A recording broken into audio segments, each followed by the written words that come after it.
আসসালামু আলাইকুম এভরিওয়ান, কেমন আছেন সবাই? আশা করি ভালো আছেন। আবারও চলে আসলাম হলুদের একটা ব্লগ নিয়ে। এই হচ্ছে আমাদের নতুন একটা ভাবি। এদিকে দেখি লাভলি আপাও সেজে গুজে চলে এসেছে। বৃষ্টির কারণে কিন্তু ঠিক টাইমে আসতে পারিনি। আস্তে আস্তে কিন্তু আপুর 8:30 বেজে গিয়েছিল। এখানে এসেই তো নতুন ভাবির সাথে কোলাকুলি করছিল, কারণ ভাবির সাথে আপুর এই প্রথম দেখা, আমাদেরও কিন্তু এই প্রথমই দেখা হয়েছে। এদিকে আমরা স্টেজেও চলে এসেছি সবাই মিলে। এখানে দেখি শিলার বেশ কিছু ছবি আর ফটোগ্রাফাররাই করছিল, ভিডিও করছিল, আর আমরা তো সবাই মিলে ছবি টবি তোলা শেষ করে সবাই এখানে বসে গল্প করছিলাম। আর যখন বিয়ে বা কোনো অনুষ্ঠান হয় তখন কিন্তু এভাবে আমরা সবাই একত্রিত হই। কোনো অনুষ্ঠানই আমরা মিস করি না, কারণ সবার সাথে দেখা হয়, গল্প টল্প হয়, তখন অনেক ভালো লাগে। এইখানে দেখি আবার কি যেন করে শ্যুট করছিল। আর ফটোগ্রাফারদের কারণে তো ঠিকমতো ভিডিওই করা যায় না। তারাই তাদের ভিডিও নিয়ে এত পরিমাণ ব্যস্ত থাকে যে নিজেরা একটু ছবি তুলবো বা ভিডিও করব সেই কোনো অপশনই পাই না আমরা। এটাও তাদের একটা কাজ, কারণ তাদের কাজ হচ্ছে ভিডিও করা, এই জন্য তারা ভিডিও করে। আমাদেরও কাজ হচ্ছে ছবি ভিডিও করা, এই জন্য আমরাও ছবি ভিডিও করি। সবাই ব্যস্ত থাকি সবার কাজ নিয়ে। এখানে বসে বসে যখন আমরা গল্প করছিলাম তখন কিন্তু আমাদেরকে মশাইও অনেক কামড় দিচ্ছিল, আর অনেক মশা ছিল, প্রচুর মশা। ওইদিকে মানে মশার কামড় খেতে খেতে অবস্থা খারাপ। তারপরে দেখি সবার জন্য আবার গ্রুপের ব্যবস্থা করেছিল। এদিকে বরপক্ষরাও চলে আসছিল, যার কারণে হচ্ছে সবাই এভাবে দাঁড়িয়েছিল স্টেজে এগুলো নেওয়ার জন্য। আর এগুলো হচ্ছে সব আমাদের ভাগ্নি ভাগনা সবাই মিলেই কিন্তু দাঁড়িয়ে আছে। আর এগুলো দাঁড়ানোর কারণ হচ্ছে কারণ একভাবে দাঁড়িয়ে ভিডিও করবে ভিডিও ম্যান, যার কারণে ওরা এভাবে এই সব কিছু নিয়ে দাঁড়িয়ে আছে।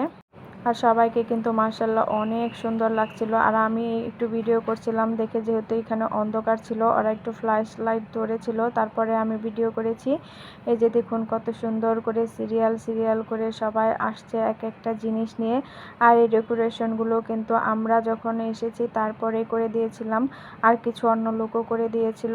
আর এভাবে কিন্তু ভিডিও করলে দেখতেও খুব সুন্দরই লাগে। আর এই চকলেট নিয়ে কিন্তু বেশ ঝামেলা করেছি আমরা, কারণ দুলাভাই একদমই দিতে চাচ্ছিল না। এদিকে আমাদের বাচ্চা কাচ্চারা চকলেট দেখলে তো একজনেরও জ্ঞান থাকে না। তারপর আমরা কিন্তু একটু চুরি করেই চকলেটগুলো নিয়েছি, 2-1টা করে, বেশি নেইনি।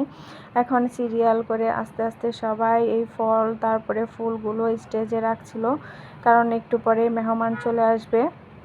আর বউকে সামনে রেখে একটু এইসব না রাখলে কিন্তু তেমন একটা ভালো লাগে না। সব হলুদের অনুষ্ঠানেই যখন হলুদ দেয় তখন কিন্তু এখান থেকে ফল কেক এইসব একটু একটু খাইয়ে দেয়। এটা ছোটোবেলার থেকেই দেখে আসছি, যখন হলুদ দেয় তারপরে সবাই একটু একটু এভাবে খাওয়াই দিচ্ছে আর কি।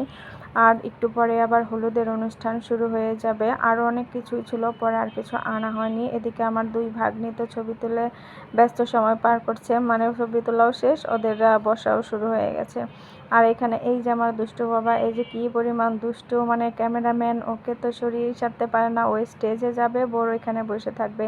এখানে দেখি সব দুলাভাই ভাইরাও বসে আছে আমাদের সাথে, সবার সাথে গল্প টল্প করছিল। আর এখানে দেখুন এই যে বর পক্ষ আর কি, ওনাদের ডালাগুলা সব কিছু নিয়েই চলে আসছে। আর এত পরিমাণ ডালা ছিল যে কি বলবো, মানে অনেকগুলো ডালা ছিল।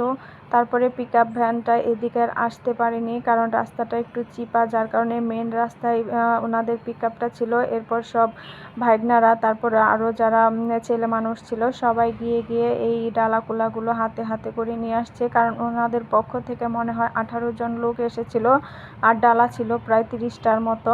এই কারণে হচ্ছে এখান থেকেও কিছু লোক মেন রাস্তায় গিয়ে এই ডালাগুলো আবার নিয়ে আসছে। কিছু লোকের আসতেও একটু লেট হচ্ছিল, যার কারণে এখানে সবাই আবার দাঁড়িয়ে আছে, একসাথে ঢুকবে ভিডিও করবে, যার কারণে ওরা এভাবে দাঁড়িয়ে আছে। যখন সবাই আসবে তখন স্টেজের দিকে আবার যাবে। এদিকে তো আবার বিথি আপাও চলে আসছে, আস্তে আস্তে অনেক লেট হয়ে গেছে। দেখুন সে নানি হয়ে গেছে, তারপরও কিন্তু তার রূপের রহস্য যে কি সেটাই বুঝলাম না। নানি হয়ে গেছে তারপরও সে এখনও কত ইয়াং, আর কত নাচে গানে সে সব সময় এরকম রসিকতা করে, দেখতে কিন্তু ভালোই লাগে।